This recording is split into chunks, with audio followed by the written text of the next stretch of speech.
Hello friends, welcome to my channel. இன்றைக்கி நம்ம வீடியோவில் சின்ன சின்ன வீட்டு குறிப்பும் அண்ட் கிச்சன் டிப்ஸும் தாங்க கூட நான் ஷேர் பண்ணியிருக்கேன். வீடியோ ஃபுல்லும் பாருங்கள். வீடியோ ஃபுல்லும் பயனுள்ளதாக இருக்குன்னு நம்புகிறேன். ஸ்கிப் பண்ணாமல் பாருங்கள். அப்போ தான் நான் என்னென்ன டிப்ஸ் சொல்லியிருக்கேங்கிறது உங்களுக்கு புரியும். வீடியோ ஃபுல்லும் பார்த்துட்டு பயனுள்ளதாக இருக்குன்னு நினச்சிங்கனாக்கா வீடியோக்கு ஒரு லைக் கொடுங்க. மறக்காமல் என்னோடய சேனலை சப்ஸ்கிரைப் பண்ணி சப்போர்ட் பண்ணுங்கள். இப்போ வாங்க நம்ம என்னென்ன டிப்ஸுன்னு போய் வீடியோக்குள்ளே போய் தெரிஞ்சுக்கலாம். ஃபஸ்ட்டு இப்போ என்னென்னு பார்த்தீங்கன்னாக்கா, நம்ம புளி வாங்கிட்டு வந்து ஸ்டோர் பண்ணுவோம் இல்லையா, அதை நான் 2 நாளாக வெயிலில் காய வச்சு இந்த மாதிரி சின்ன சின்ன உருண்டைகளாக நான் உருட்டி எடுத்து வச்சுருக்கேன். இந்த மாதிரி உருண்டைகளாக உருட்டி எடுத்து வைக்கும்போது நமக்கு சமையலுக்கு எடுக்கும்போது நமக்கு ஈஸியாக இருக்கும், அளவுகளும் கரெக்டாக இருக்கும். இந்த மாதிரி இறுக்கி நம்ம உருட்டி வச்சோம்னா பூச்சி எதுவுமே அதில் வந்து அடையாதுங்க. அதை எப்படி நீண்ட நாளைக்கு வீணாக போகாமல் ஸ்டோர் பண்ணுறதுங்கிறத உங்க கூட ஷேர் பண்ணியிருக்கேன். நான் ஜாடியை நல்லா வெயிலில் கழுவி காய வச்சு எடுத்துகிட்டு வந்துட்டேன். அதில் கல்லுப்பு தாங்க சேர்க்கணும். நான் கல்லுப்பை சேர்த்துக்கிறேன். ஒரு கைப்பிடி அளவுக்கு கல்லுப்பை சேர்த்துட்டு நான் எடுத்து வச்சுருக்க உருண்டைகளை ஒன்று ஒன்றா அதில் சேர்த்துக்கிறேன். உருண்டைகளை உள்ளே சேர்க்கும் போதும் கொஞ்சம் போல் அமுத்தி விட்டுட்டு ஒவ்வொரு லேயராக வச்சு அதுக்கு மேலே கல்லுப்பை தூவி எடுத்து வச்சுட்டிங்கன்னா 6 மாதம் இல்லைங்க, 1 வருஷம் ஆனாலும் புளி கொஞ்சம் கூட பூச்சி பிடிக்காது, வீணாகவும் போகாது. மெயினாக அதில் இருக்கிற புளிய விதையை கண்டிப்பாக நம்ம எடுத்துடணும். மற்றபடி கோதுகள் எதுவும் அதிகமாக இருந்தாலும் ஓடுகளையும் நம்ம எடுத்துடணுங்க. எடுத்துட்டு இந்த மாதிரி உப்பு தூவி நம்ம ஸ்டோர் பண்ணி வச்சோம்னா 1 வருஷமானாலும் புளி கண்டிப்பாக வீணாகவும் போகாது, பூச்சும் பிடிக்காது. இந்த மாதிரி அடைச்சி வச்சுட்டு ஒரு மூடி போட்டு மூடி எடுத்து வச்சுருங்க. கண்டிப்பாக புளி நமக்கு அப்படியே இருக்கும். கண்டிப்பாக பயனுள்ள தகவலாக இருக்குன்னு நினைக்கிறேன். ட்ரை பண்ணி பாருங்கள். இந்த டிப்ஸ் உங்களுக்கு பிடிச்சிருந்துச்சுன்னா என் சேனலுக்கு ஒரு லைக் கொடுக்க மறக்காதீங்க. குறிப்பாக இதை சமையலுக்கு பயன்படுத்தும் போது உப்பு நம்ம புளியில் சேர்த்துருக்குங்கிறத கவனமாக வச்சுக்கிட்டு குழம்புக்கு உப்பு பார்த்து சேர்த்துக்குங்க. வாங்க நெக்ஸ்ட் இப்போ என்னென்னு பார்க்கலாம். நம்ம விம் சோப்பு வாங்குவோம், பாத்திரம் விளக்குற சோப்பு. எந்த சோப்பாக இருந்தாலும் அப்படியே வாங்கி ஒரு பாத்திரத்தில் போட்டு நம்ம தண்ணி ஊற்றி பாத்திரம் விளக்குவோங்க. ஆனால் ஒரு நாளைக்கு ஒரு சோப்பு கண்டிப்பாக நமக்கு கரைஞ்சி போகும். இல்லை 2 நாளைக்கு ஒரு முறையாவது இந்த சோப்பு கரைஞ்சி போயிடுங்க. அந்த மாதிரி கரையாத ஒரு சோப்பு நமக்கு 1 வாரம் வர அளவுக்கு நம்ம பயன்படுத்திக்கலாம். சோப்பை எடுத்து நம்ம காய் துருவுற அந்த சல்லடையில் வச்சு கொஞ்சமாக நம்ம துருவி எடுத்துக்கலாம். நம்ம நிறைய துருவ வேண்டிய அவசியம் கிடையாது. அன்னன்னைக்கு நமக்கு எவ்வளோ தேவையோ அந்த மாதிரி துருவிக்கலாம். இல்லை நீங்கள் எல்லாத்தையும் துருவி கூட மொத்தமாக நீங்கள் 1 வாரம் பக்கம் நீங்கள் ஸ்டோர் பண்ணி வச்சுக்கலாம், வீணாக போகாது. இதை நான் ஒரு பாத்திரம் விளக்குறேன், அந்த கப்பில் அதை சேர்த்துக்கிறேன். சேர்த்துட்டு இதில் கொஞ்சமாக நம்ம தண்ணி சேர்த்துக்கலாம். குறிப்பாக இதில் வந்து நல்ல தண்ணி நம்ம குடிக்கிறதுக்கு பயன்படுத்துவோம் இல்லையா, அந்த தண்ணி சேர்த்துக்குங்க. அப்போ தான் நல்லா நமக்கு நுர பொங்கி வரும். அதில் இருக்கிற சோப்பு துகள்களை நம்ம கையை வச்சு நம்ம நல்லா கரைச்சி விட்டுறலாம். இல்லை ஒரு 2 நிமிஷம் அப்படியே விட்டுட்டிங்கனாக்கா அதுவே கரைஞ்சி வந்துடும். நம்ம அவசரத்துக்கு அப்படியே கையை வச்சு கரைச்சிட்டு இதை ஒரு பாட்டிலில் நான் மாற்றிக்கிறேன்.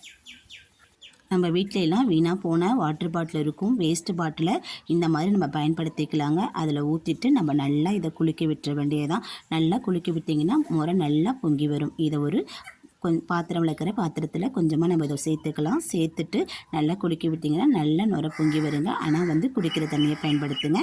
நம்ம எப்பயும் பாத்திரம் விளக்குற உப்பு தண்ணியை பயன்படுத்திடாதீங்க.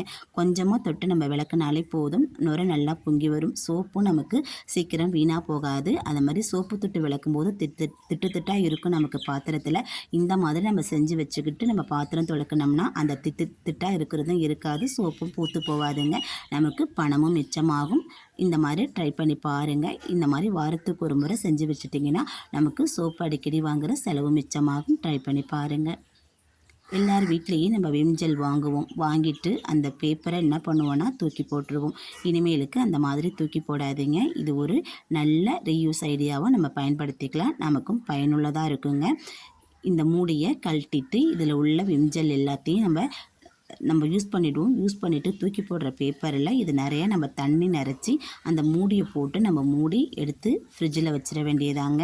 எத்தனை கவராக இருந்தாலும் பரவாயில்ல, அந்த கவரை நம்ம ஊற்றி ஃப்ரிட்ஜில் வச்சுட்டோம்னாக்கா அது பாட்டில் ஐஸ் ஆகிடும். அந்த மாதிரி ஐஸான அந்த விஞ்சல் பேப்பரை தான் நான் உங்கள்கிட்ட எடுத்துகிட்டு வந்து காமிக்கிறேன். இது எதுக்கு நமக்கு இது யூஸ் ஆகுதுன்னு பார்த்தீங்கன்னா, ஒரு சில சமயத்தில் நம்ம எங்கன்னா லாங் ட்ராவல் பண்ணோம்னா காலெல்லாம் வீங்கி போயிடும். அந்த சமயத்தில் ஐஸ் வச்சு நம்ம ஒத்தடம் கொடுத்துக்கலாம். ஊசி போட்டு இடம் வீங்கி போயிடும். ஒரு சில சமயத்தில் சமைக்கும் போது நம்ம ஏதாவது சுட்டுப்பும் வெந்நீர் தெளிச்சிடும். அந்த மாதிரி நேரத்தில் நம்ம இதை எடுத்து நம்ம வச்சிட்டோம்னா எரிச்சல் இருக்காது, வீக்கம் குறையும், நமக்கு நல்ல ஒரு பயனுள்ளதாக இருக்குங்க. குழந்தைங்களுக்கு ஏதாவது அடிபட்டுடுச்சு வீங்கிடுச்சுன்னா கூட இந்த ஐஸ் ஒத்தடம் வைக்கிறதுக்கு இந்த விம் ஜெல் வேஸ்ட் பாக்கெட் நமக்கு உதவும். ட்ரை பண்ணி பாருங்கள். நெக்ஸ்ட் இப்போ என்னென்னு பார்த்தீங்கன்னா, நம்ம குளிச்சுட்டு இந்த மாதிரி குட்டி குட்டி சோப்புகளை தூக்கி போட்டுருவோம். இல்லைனாக்கா நம்ம சோப்போடையே வச்சு அமுத்தி வச்சுருவோம் மறுபடி நம்ம பயன்படுத்திக்கிறதுக்கு. குழந்தைங்களுக்கு அந்த மாதிரி பயன்படுத்த தெரியாது, தூக்கி போட்டுருவாங்க. தூக்கி போட்டதை நம்ம வீணாக்காமல் இந்த மாதிரி முயற்சி பண்ணி பாருங்கள், நமக்கு பயனுள்ள தகவலாக இருக்கும். எதுக்கு இதை நம்ம பயன்படுத்த போகிறோன்னு பார்த்தீங்கன்னா, நான்வெஜ் எல்லாம் சாப்பிட்டுட்டு சிங்கை நம்ம சுத்தம் பண்ணி வைப்போம். சுத்தம் பண்ணி வச்சாலும் அதில் ஒரு மாதிரி வாடை வந்துக்கிட்டு தாங்க இருக்கும். அந்த மாதிரி நான்வெஜ் ஸ்மெல் இல்லாமல் இருக்கிறதுக்கு நான்வெஜ் சாப்பிட்டதுக்கு அப்புறம் கொஞ்சம் போல் இதை எடுத்து நம்ம கையில் வச்சு தேய்ச்சி விட்டுட்டு நம்ம சுத்தம் பண்ணி விட்டுட்டோம்னாக்கா அந்த வாடை இருக்காது. நம்ம சாப்பிட்டதுக்கு அப்புறம் இந்த சோப்பை வச்சு நம்ம கை துளைக்கிட்டாலுமே கையிலுமே இந்த நான்வெஜ் ஸ்மெல் கொஞ்சம் கூட இருக்காதுங்க. நம்ம நைட் நேரத்தில் சிங்கை சுத்தம் பண்ணிவிட்டு இந்த சோப்பு துண்டை தண்ணி ஓடுற அந்த ஹோல்ஸில் நம்ம போட்டு வச்சுட்டோன்னா அதில் குட்டி குட்டி பூச்சோ கரப்பாம்பூச்சும் வராது, எந்த ஒரு பேட் ஸ்மெல்லும் இருக்காது. நம்ம பாத்திரம் விளக்கும் போதும் அந்த தண்ணி படப்பட சோப்பு வாடை இருந்துக்கிட்டே இருக்கும். ட்ரை பண்ணி பாருங்கள். நெக்ஸ்ட் இப்போ என்னென்னு பார்த்தீங்கன்னாக்கா, எல்லார் வீட்லேயுமே மிளகாத்தூள் இந்த மாதிரி பாக்கெட்டில் வாங்கிட்டு வருவோம். ஒரு சில பேர் நம்ம அரைச்சி ஸ்டோர் பண்ணி வச்சுருக்கோம். பாக்கெட்டில் வாங்கிட்டு வரவங்க அப்படியே கட் பண்ணிவிட்டு அப்படியே நம்ம பாக்கெட்டை வச்சுருவோம். அந்த மாதிரி வைக்கும்போது அது கீழே கொட்டிடும், சிந்திடும், இல்லை தண்ணி கிண்ணி பட்டு வீணாக போயிடும். நம்ம கையோட அதை ஒரு டப்பாவிலையோ இல்லை ஒரு பாட்டில்லையோ போட்டு நம்ம மூடி வச்சுட்டோம்னா வீணாக போகாமல் இருக்குங்க. ட்ரை பண்ணி பாருங்கள். நெக்ஸ்ட் இப்போ என்ன பார்த்தீங்கன்னாக்கா, ஆயில் கேன் தாங்க. எல்லார் வீட்லேயும் சில்வர்லேயோ இல்லை கண்ணாடியிலையோ நம்ம பயன்படுத்துவோம். என்கிட்ட கிடையாது. நான் பிளாஸ்டிக்கில் நல்லெண்ணெய் வாங்கிட்டு வந்துட்டு யூஸ் பண்ணிவிட்டு அந்த டப்பாவில் தான் அதை எப்படி க்ளீன் பண்ணலாங்கிற ஒரு ஐடியாவை நான் உங்கள்கிட்ட ஷேர் பண்ணியிருக்கேன்.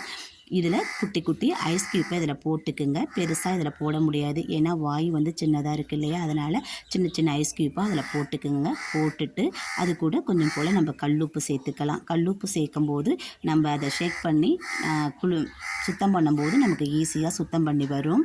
கொஞ்சம் போல் கல்லுப்பு சேர்த்துக்குங்க, தூள் உப்பு சேர்க்கக்கூடாது. அது கூடவே கொஞ்சம் போல் விம்ஜெல், இது எல்லாத்தையும் சேர்த்துட்டு நம்ம நல்லா குலுக்கி கழுவினோம்னா அதில் இருக்கிற எண்ணெய் பிசுக்கு எல்லாமே சூப்பராக வெளியேறி வந்துடும். இதில் தனியாக நம்ம வந்து வெந்நீரோ வேறு எதுவும் ஊற்றி நம்ம வந்து சுத்தம் பண்ண வேண்டிய அவசியம் இருக்காது. இது உள்ளேலாம் நம்மளால் கைவிட்டு கழுவி சுத்தம் பண்ண முடியாது இல்லையா, அதனால் இந்த மாதிரி ட்ரை பண்ணி பாருங்கள். கொஞ்சம் போல் விம் லிக்விடு, அது கூடவே கொஞ்சம் தண்ணி, அதையும் சேர்த்துட்டு நம்ம நல்லா குலுக்கி விட்டுறலாங்க. குலுக்கி தேய்ச்சி கழுவி விட்டுட்டோம்னா சூப்பராக நமக்கு க்ளீன் ஆகி வந்துடும். இது வந்து நான் பிளாஸ்டிக் பாட்டிலில் உங்கள்கிட்ட நான் செஞ்சு காமிக்கிறேன். நீங்கள் வந்து கண்ணாடி பாட்டிலு இல்லை எவர் சில்வர் டப்பா எதாக இருந்தாலும் பரவாயில்ல, அதில் நீங்கள் ட்ரை பண்ணி பாருங்கள். வாய் ஹோல்ஸ் வந்து சின்னதாக உள்ளதுக்கு நம்மளால் கை வச்சு துலக்க முடியாது. அதுக்கு இந்த மாதிரி ஐடியா கண்டிப்பாக ஒர்க் அவுட் ஆகும். இதை சுத்தமாக கழுவி ஊற்றிட்டு இது மேலே கொஞ்சம் போல் சோப்போ இல்லை விம் லிக்விடோ வச்சு நம்ம சுத்தம் பண்ணி எடுத்துட்டோம்னா கொஞ்சம் கூட அதில் எண்ணெய் பிசுக்கும் இருக்காது, உள்ளேயும் அந்த எண்ணெய் பொருள் ஊற்றின வாடையும் இருக்காது. கண்டிப்பாக ட்ரை பண்ணி பாருங்கள். இதில் நான் சொன்ன டிப்ஸில் ஏதாச்சும் ஒரு டிப்ஸாச்சும் உங்களுக்கு பயனுள்ளதாக இருக்குன்னு நம்புகிறேன். பயனுள்ளதாக இருந்ததுன்னா என் வீடியோக்கு ஒரு லைக் கொடுங்க. நான் இப்போ சுத்தம் பண்ணிட்டேன். இங்கே பாருங்கள், கொஞ்சம் கூட எண்ணெய் பிசுக்கு இல்லவே இல்லை, பளீர்னு இருக்குது பாருங்கள். ட்ரை பண்ணி பாருங்கள். மற்றொரு பயனுள்ள பதிவில் உங்களை நான் சந்திக்கிறேன். தேங்க்யூ.